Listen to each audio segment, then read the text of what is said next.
I'll do it on the computer.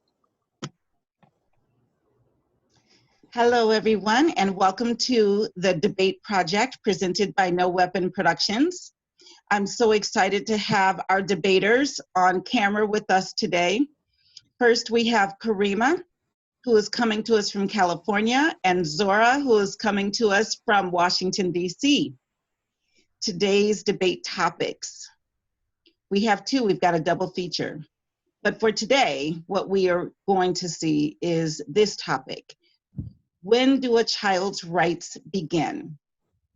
During pregnancy or at the beginning of pregnancy, which is the point that Karima will be arguing, or after the child's birth, which is the point that Zora will be arguing. So first, we're going to have Karima make her points, and next, Zora will make her points. So I will turn it over now to Karima. Hi. Okay, so basically it does start during pregnancy. I feel like, once a child is viable, which is after 22 weeks, then it's a baby. It's a life, and they have every right to be alive and have, the potential to be born and be a potential human just because they were created. I mean, none of us who are living would want to have been, had our life taken before we were even able to start it, So one of my main things is that it's mainly like an awe type vibe that I see happening. Like, people who are more pro-life have the idea where a child's life is when they're viable and when they can see them moving on an ultrasound and can see them wave and smile and maybe even, turn and kick. And that's something that a regular human would be able to do outside of the womb. So why are they not a person inside? Another point is that there's a type of procedure in utero that people can do for different reasons, for different birth defects like spina bifida, or it's just certain things that would affect a child when they are born and they can't live outside without emergency surgery. But why not have them have that procedure while they're in the womb, and then they get to heal in the most healing environment, and then are born, and it's just, they get to live life as regular. And it just makes sense because as a regular adult human, if we needed surgery for something that was affecting our life, we would get it because we're alive. Life we're saving, and so is a child's that is in utero.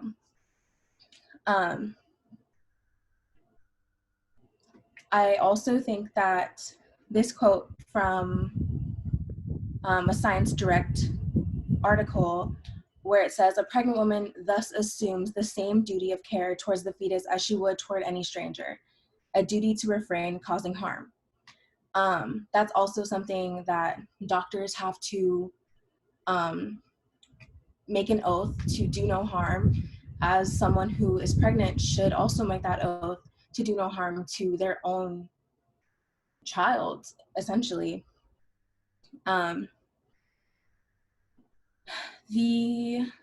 Also, in accordance to the Science Direct, it states that the court stated that in the interest in potential human life has to be measured against the woman's right to privacy, and that the fetus at a certain point in development acquires the potentiality for personhood and therefore the right to protection. So their own life, although they cannot speak for themselves, it's important that someone else is their advocate. But all in all, it's a very ethically framed debate. It's about people's morals, and it just depends on, what your morals are and what you believe is correct in your own sense. I'm arguing that it should be considered a life even at 18 weeks in utero, 22 weeks. It's, you know, once their heart starts beating, then it's no longer just a clump of cells. It's a person living, breathing, I mean, not breathing, but living, and they have a heartbeat. So yeah, that's my argument.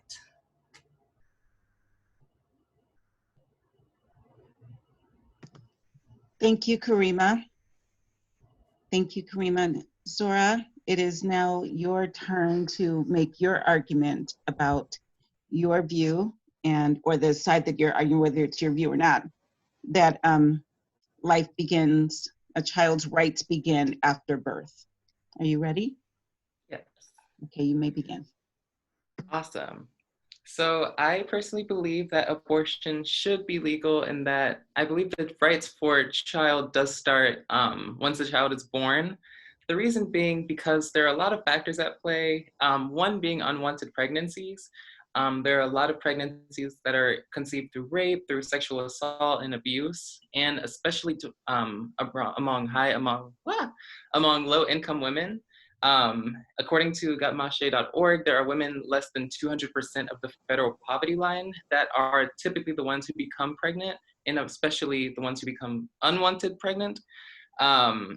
And around 32,101 women get pregnant through sexual assault each year, according to Holmes. So I think although it's a great thing for children to be born, and like it's always a great thing to introduce children to the world and stuff like that, I think a huge factor is that not everyone has like the same situation, whether that be financially or socially or economically. Another factor is that some mothers aren't financially capable of being able to raise a child. And you have to think about like the likelihood of children being put into foster homes and like being put into like any abusive household or family and stuff like that, because that is a very big issue, especially in today's society where we have parents like millennial parents who have a very low income, who aren't like, they might bring a child into this world, but they make significantly less than other generations, and they're not able to give a child the same life and the same, you know, rights that a child born somewhere else would be. I think the last point I really want to make on this is that I think women deserve the right to their body regardless. I think that just making all abortion illegal, giving a child rights before it's born is very disrespectful to like a lot of women around the world who have very different issues. I don't think it's like a one size fits all kind of law. I believe that women come from different backgrounds, different privileges, and different struggles. Some families have more like financially stable and like positive household environments, while others may not have that luxury. And having a baby can be extremely life-threatening to some women if they are without access to like contraceptive pills or like abortions. So when you think about like people who are born, whether it be into low income or high income or just circumstance through life, I think that one woman's gift of a baby might be another woman's nightmare, you know, because there's such different scenarios. And I think I don't think a child should have rights before it's born, but I also think that they should only be born if the woman wants the baby, because you don't want a mom that doesn't want a baby.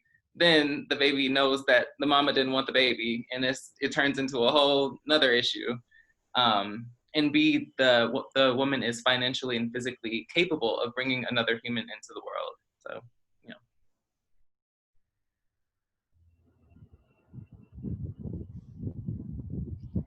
Thank you, Zora, for your opposing view. Karima, are you ready to provide any rebuttal? Do you have a rebuttal that you'd like to make, or any additional points you'd like to make to Zora's comments? I don't. You don't? Okay. Yeah. Okay, and Zora, do you have any comments that you'd like to make about anything that Karima shared? No, all right. Okay, so I have a couple of questions. Do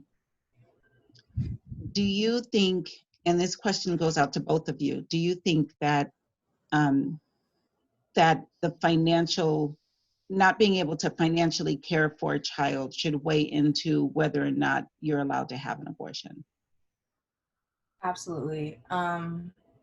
there's too much of an economic draw between the lower class and the middle class and higher class. You know, people that are in the low class, you know, they honestly can't afford to have children, and they're the people that I see with the most children of all. And it, you know, I see their children struggling. Some of my neighbors, you know, I see them struggling to take care of their 5 kids in a 2-bedroom home because that's all they can afford. And no child should have to go through that. No person should have to deal with the trauma and have to deal with that later in life when they're 18, 20, even into their 50s sometimes, that it stays with them, you know, like not being wanted or loved or being, you know, abandoned essentially, even though you're living in the same household. Sometimes it can have that effect on people. In that situation, though, and Zora, I want to hear from you as well, but in that situation, do you think that was an issue of not having access to medical care to get an abortion, or do you think it was by choice to keep the children? Karima. I think it was both. For some people, I don't want to, you know, assume their beliefs or their religion, but because of their race, but in some cultures, they usually believe in Catholicism or Christianity. And in those certain cases, most people in those churches don't believe in abortions or contraceptives at all. So, you know, if you're using contraceptive, then it's against God's law and you're not going to go to heaven, or you're not going to do X, Y, and Z because you're not good enough because you didn't follow his law on earth. But I don't see it written anywhere. So, you know, it's just based on a man's idea of what people should do. And Zora, I'm going to come to you with a question in a moment, but I do have a follow-up question for you, Karima. Do you feel like people who are low income shouldn't be allowed to have children? I don't think they should have as many. I feel like if, you know, it's your duty to have, to be a mother or a parent or a father, you know, if you feel it's your duty to do that, then go for it. But I feel like someone like that should take into consideration what effects it could have on the child, not just their individual happiness. You know, there are countries where they regulate how many children a family is allowed to have. Yeah. And does that seem correct to you? Yes, absolutely. I know that happens in Asia where they actually are forced to kill the child if they become pregnant again. And, you know, it's unfortunate, but I feel like sometimes it should be a regulation. Okay. And Zora, for you, my question is this. You argued about a child's rights and when they should be viable, that the mother's rights should supersede the child's rights until the child is born. Does that concept coincide with when you believe life begins, or is it irrespective of when you think life begins? Do you think life doesn't begin until after the child is born, or are you just talking solely about a child's rights compared to mother's rights? I think that life definitely begins when the child is born, point blank period. I think that, of course, we know like the development, like the science behind how a baby is born and like all that kind of stuff. But I don't think the child isn't able to make any decisions for itself until it's born. So I think that we should take into account, before the child is born, we should take into account the woman's rights who's giving the baby first, or who's birthing the baby first. But in terms of a child not having any ability to speak for itself in terms of its rights, there are handicapped people who are adults or children who can't speak for themselves. There might be people who are, deaf or blind and or unable to speak for whatever reason. Should they not have rights if they're already born? I mean, if being able to speak for themselves and speak for their rights is the deciding factor, then what about a person who doesn't have that ability due to handicap? I think that point is different because I think right now we're talking more about like the child being born and like right when the baby is born, that's when it's given rights. So I think after the baby's born, it has rights and stuff like that. But I'm more talking about when the baby's in the womb. And like in terms of like handicap and like all of those kind of different things, they definitely should have rights, like without a doubt. What the heck? Like they definitely should. But right now I'm more talking about right when the baby is born, should we give rights to a baby that's not born yet? And to that I say no. Should that decision solely rest with the mother? Yes, at the end of the day, because I know a lot of people come from different situations where like the father feels like it's his duty to say whether or not the woman should have the baby or something. But at the end of the day, it is the woman's body to begin with. And like, I think at the end of the day, she should be the one to make the ultimate decision. Karima, do you agree with that? I do. You know, a man is a part of it, but, you know, they perform a basic biological human function, and then a woman is what has to do all the work for the next 9 months. And then sometimes after that, because the man loses interest. And it's really unfortunate that they feel that they can make a choice to just leave or not have responsibility for something that is their own. And I think a woman should be able to have that choice and that right. If they wanted to deal with the partnership and the partnership is no longer there, they have every right to not have to do it. What if it's the woman's husband and the woman's husband was truly looking forward to having a child, finds out that he's going to have a son, and then they get into an argument? It's the woman's right to choose. She decides to abort the baby, doing it intentionally to hurt the husband. Should that be allowed? Should the husband have a say? If it's intentional, then that's just up to personal and moral background. It has nothing to do with the rights of a child. It's, you know, it's between two people. There's only two people until that child is out of the womb. I mean, it's between those two people. And if they got married with the knowledge of he wants a kid and she doesn't, then that's where it started. They didn't have to get married. They didn't have to keep going just because they love each other so much. If their beliefs are that strongly apart, especially when it comes to children, it should have never happened in the first place. I mean, on Grey's Anatomy, Christina and Owen, Christina and Burke, you know, she didn't want kids and they wanted it, and she was like, no, and then they divorced and cheating, and, you know, the whole situation. I was like, okay, y'all could have fixed that way before, you know, and just not have gotten married. Do you agree with Zora, Karima, that, I see your hand, Zora, I'll come to you next. Do you agree with Zora that life begins after birth, or do you think life begins in the womb? For me personally, I believe that life begins in the womb. If I'm pregnant and I have a child, you know, that is a life that's in there. That's my kid. I'm going to fight for their life until they're out of that womb. But that's just my personal choice. I would never personally have an abortion. I would never personally make sure that I couldn't have the child if I was in a loving, committed relationship and we both had agreed. But in other people's cases, that's up to them. It's all a personal and moral choice. It has nothing to do with every other person. Like, no one should be inside another person's uterus. Like, it's yours and it's yours. Zora, what did you want to add?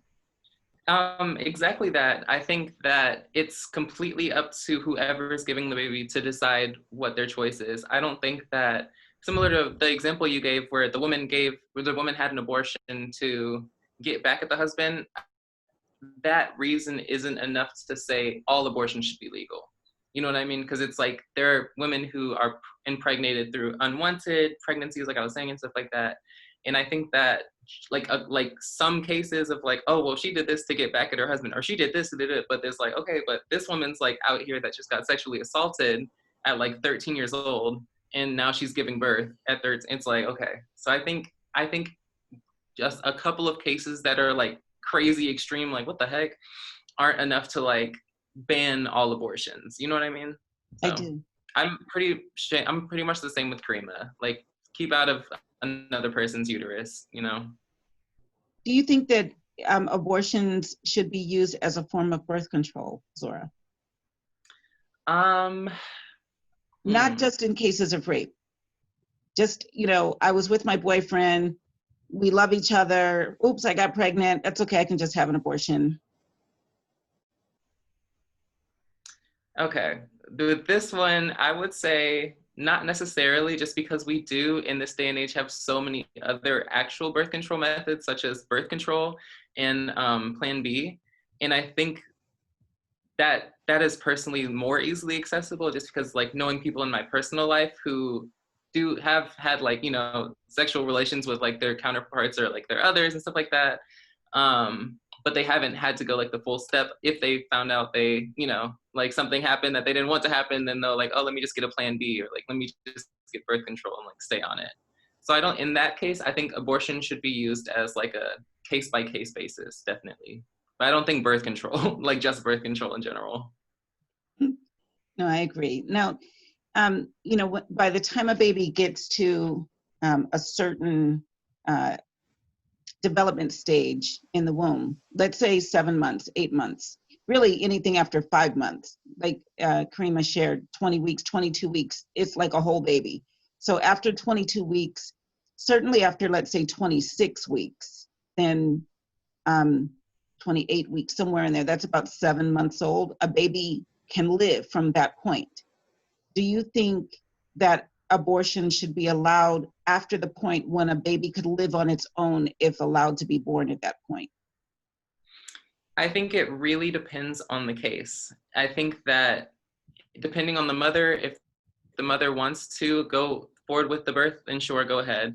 But when it comes to the other cases of like sexual assault, when it comes to like teen pregnancies that are unwanted, I think that if like, since we know that, I think that a kid that just, you know, is having a kid, or someone who got sexually assaulted should just do what they feel comfortable with. Because what would happen if that baby was born and the person couldn't take care of it, and they ended up going into like the orphanage or like the foster care system, and they're put with a family that's much worse or something like that. There are so many different scenarios where I feel that it's really up to the person who's giving the baby's job to define that, you know?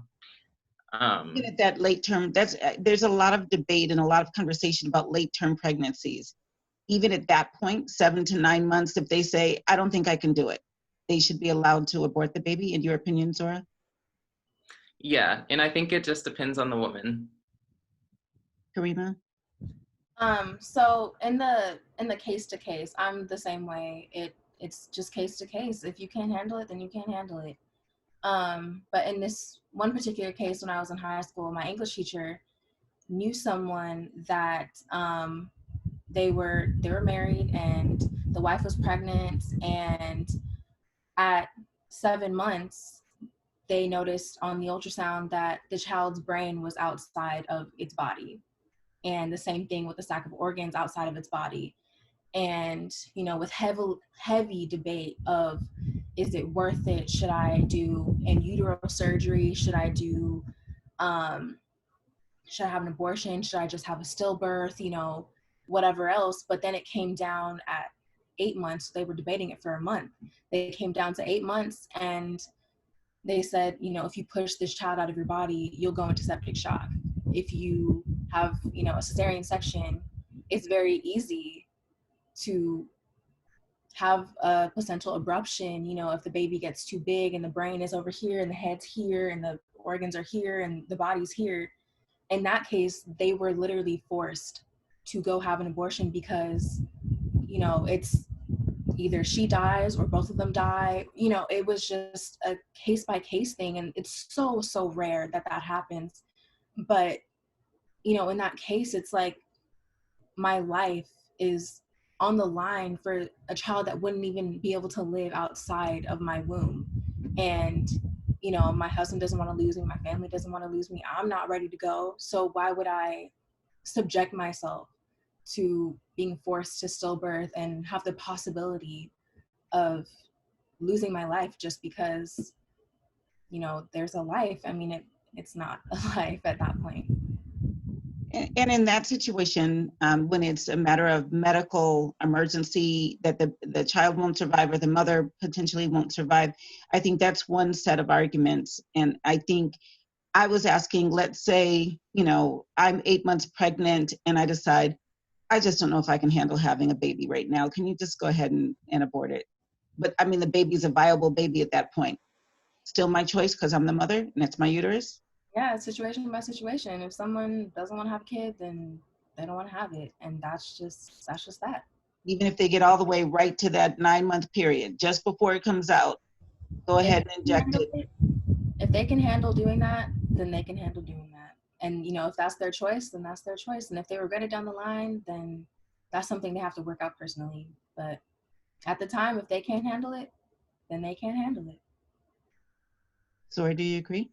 I agree. I think also that's like exactly the point. Like it's very case by case, like in general. And I also think I think we should care about the children, because I think this argument can kind of be mistaken for like not caring about kids in their lives. But I think we're caring about kids' lives more with those kind of cases where it's like kids who, or where it's mothers who are like, I just don't want to have a kid anymore. Like if that kid is born, then who knows what that mother can put the kid through, like mentally, emotionally, physically, things like that. Because if she didn't want to have him in the first place, or her in the first place, or them in the first place, it could turn into a whole bunch of other issues that would kind of damage the child in the long run, so. Okay, that's quite, it's an in-depth topic, and one that, as you both mentioned, is very, very personal. As you both reiterated, the desire for people to stay out of women's uteruses. I understand what you're saying, and that seems to be strong. It sounds as though, in this case, Karima, is it true that you were arguing a point that you didn't necessarily agree with, but argued the pro because that was what was selected, or did you agree with it? Sort of. So for me personally, I agree with it, but it's really just person to person. I wouldn't personally do something like that myself, but if the next girl wants to, then that's their choice. It's just that I have a different moral standing, but it is a life in my personal choice, but it's not, my general idea. It's in my personal idea, it is, but in general of other women and other people that feel the need to get one, then that's your choice. It's just really choice by choice. It's all a personal decision. It should be heavily meditated. It has nothing to do with anyone else. No one else should be a part of that decision for you unless, you're married or, there's some different case about it. But in that case, no, I wasn't really arguing my side, and like a halfway arguing my side. Zora, do you have any final thoughts? I mean, I just completely wholeheartedly agree with Karima on that. Like, I definitely want kids myself personally, but I do know people in my personal life, in high school and middle school even, who did have a pregnancy or an unwanted pregnancy or things like that. And they had to really sit with it for a really long time. So I think it's very important that we don't just make a law that's banning all abortion, like just banning everything, because then we're like disregarding women who are physically or like financially incapable of being able to give birth to babies. So it's like, Okay. Thank you, brilliant young adults, Karima and Zora. I appreciate you sharing your views and arguing both sides and giving really thorough arguments on either side and about the issue just in general. So thank you so much for participating in the debate project.